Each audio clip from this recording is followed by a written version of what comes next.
तुम पहले बोलो। नहीं, मुझे तो डर लग रहा है। मुझे तो डर लग रहा है। तुम ही बोलो। बेटा क्या है? आपके बारे में सब कुछ पता चल गया बेटा। सच में नाइंसाफी हुई है। मैं सच बोल रहा हूँ, लेकिन गलती तो उसने की है। फिर हम लोगों को यहाँ लेकर क्यों आए हो बेटा? चाहिए तो उसको अकेले रख लो और हम लोगों को छोड़ दो बेटा। ठीक है, तुम लोग कह रहे हो तो मैं तुम्हें छोड़ दूंगा। उससे पहले मैं तुम सबसे 3 सवाल पूछूंगा। अगर तुमने सही जवाब दिया तो मैं तुम सबको आज ही छोड़ दूंगा। पहला सवाल, आप में से सनी लियोन को कितने लोग जानते हैं? क्यों नहीं जानते सर? वो तो मेरी पसंदीदा फिल्म स्टार हैं। उसे देखे बिना मुझे नींद ही नहीं आती, समझे? दूसरा सवाल, पूजा हेगड़े को कितने लोग जानते हैं? पूजा हेगड़े का मैं बहुत बड़ा फैन हूँ बेटा। एक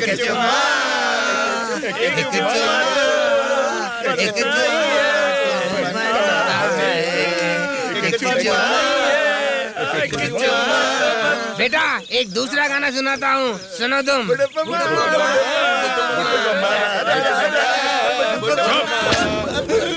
तीसरा सवाल, नारायण स्वामी को कितने लोग जानते हैं?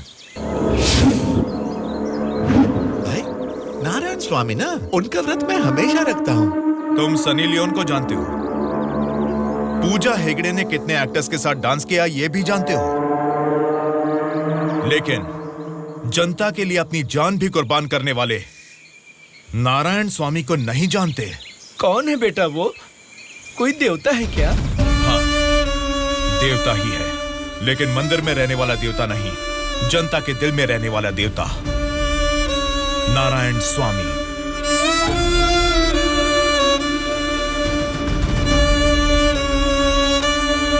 नमस्कार सर। नमस्ते माँ जी। नमस्ते नमस्ते।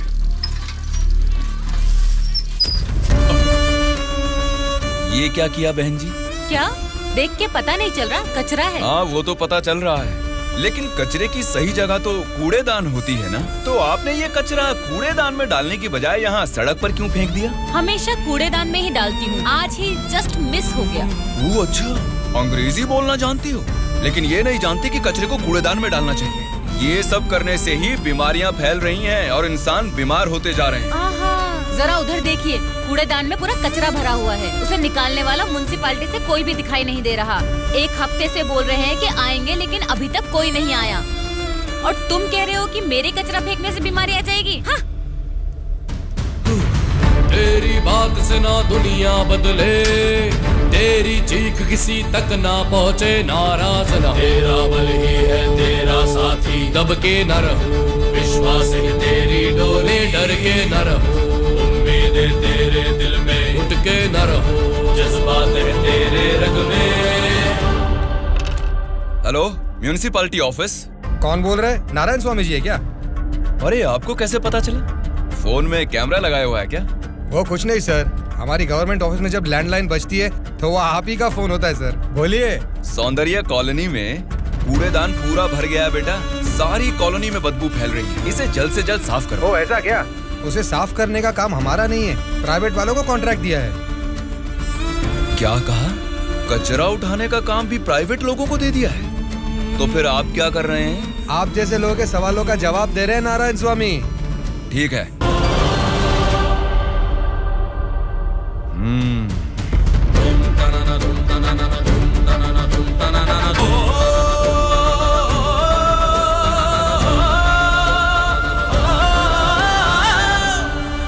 क्या हुआ? क्यों नहीं पेशाब किया? तुम अच्छे लड़के हो इसीलिए नहीं कर पाए। ये एक बीज है, ऐसे क्या देख रहे हो? इसको फेंक दोगे तो मिट्टी में मिल जाएगा, लेकिन अगर इसे बो दोगे तो उसी मिट्टी को फाड़कर ये जल्द ही पौधा बन जाएगा। तुम इस बीज जैसे ही हो बेटा। ये बीज एक बड़ा वृक्ष बनेगा, खाने को फल देगा, अगर नहीं भी दे पाया तो कम से कम 10 लोगों को छांव देगा। बारिश लाएगा। अगर तुम इसे बो दोगे तो ये बीज बड़ा होके तुम्हारे बाद भी तुम्हारा नाम रोशन करेगा। अब इसे बोना है या फेंक देना है, तुम्हारी मर्जी है।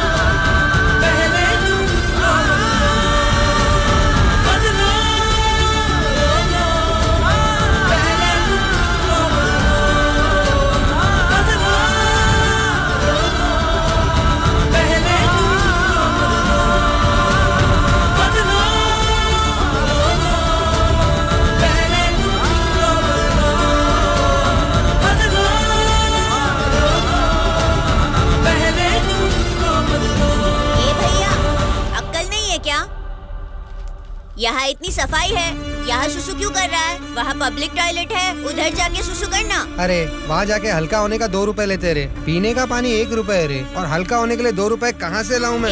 चलो जाओ यहाँ से। जा रहा हूँ मैं।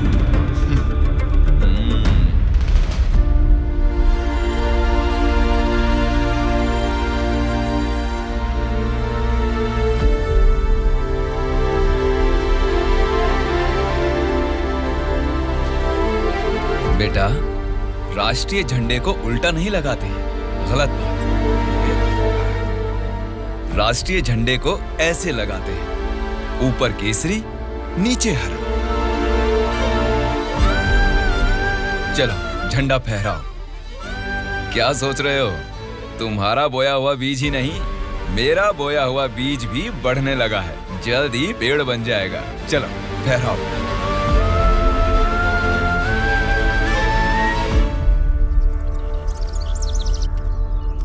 तुम्हारे माँ बाप कौन हैं? क्या करते हैं वो? मेरे माँ बाप गांजे का ना धंधा करते थे। पुलिस की पिटाई की वजह से मेरे पापा नहीं रहे और मेरी माँ जेल में है।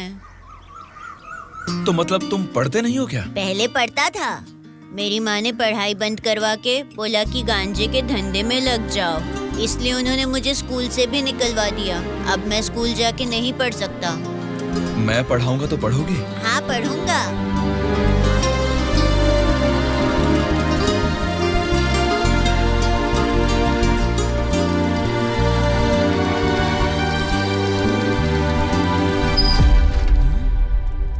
क्या कर रहे हो?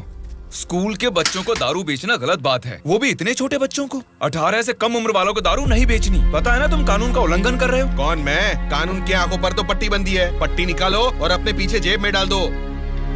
सिगरेट की दुकान स्कूल के बाजू में हो सकती है, मेरी वाइन शॉप नहीं हो सकती। मैंने कानूनन लाइसेंस लेके ये शॉप यहाँ खोली है। वैसे ही धंधा नहीं होने से हम परेशान हैं और तुम यहाँ आकर उपदेश देकर टाइम और धंधे की वाट लगा रहे हो। पढ़ाई करने वाले बच्चों को ही नहीं, पैसा मिलेगा तो दूध पीने वाले बच्चे को भी दारू बेचूंगा मैं, समझा तू? मेरा धंधा ही धर्म है। एक तो गलत काम कर रहे हो, ऊपर से चिल्ला रहे हो। हाँ चिल्लाऊंगा, क्या कर लेगा तू?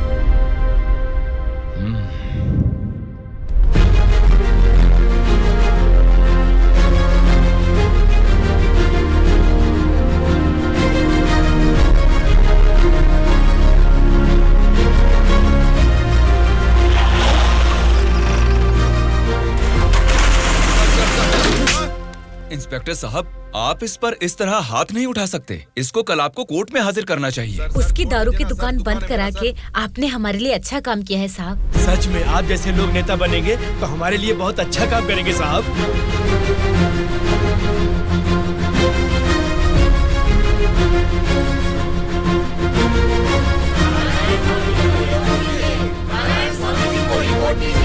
उस दिन जनता ने नारायण स्वामी को बहुत अच्छी मेजॉरिटी से जिताया था। जनता से इतना प्यार पाने के बाद उनके सुख दुख जानने के लिए वो हर एक चौखट पर गए।